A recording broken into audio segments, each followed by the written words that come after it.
Remember the day I moved into college? My parents helped me carry boxes up 3 flights of stairs to room 417.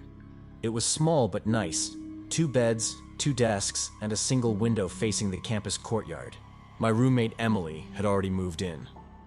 She was friendly, quiet, and a little awkward. But I liked her.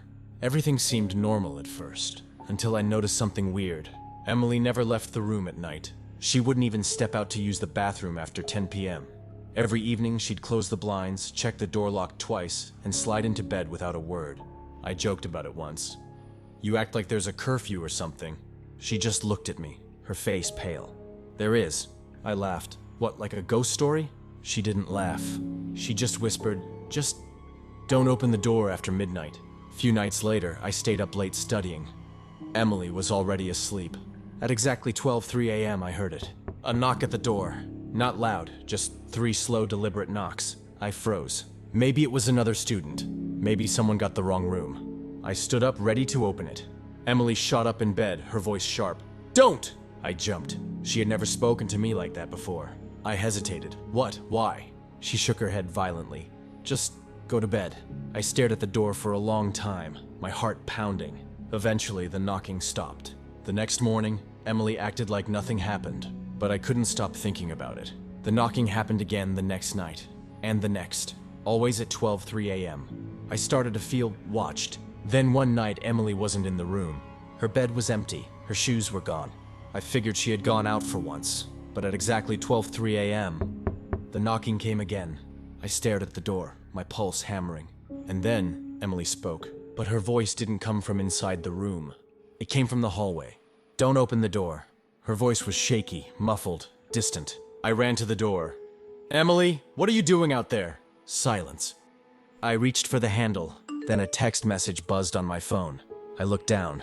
It was from Emily. 4 words. "I'm in my room." I froze. My eyes darted to her bed.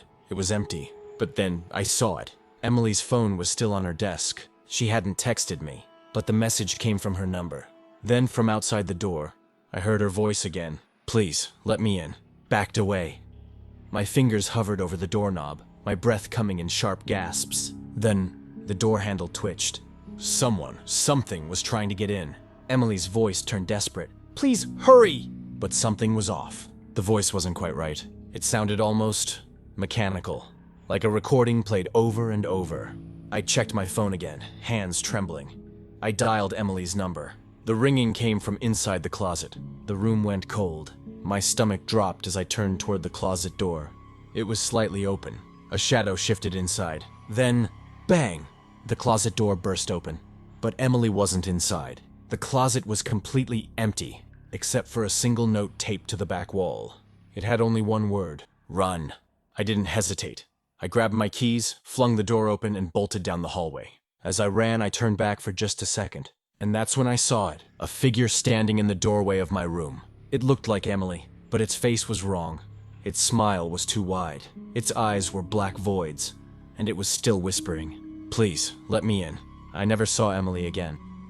Campus security searched the entire building. Her belongings were still in our room.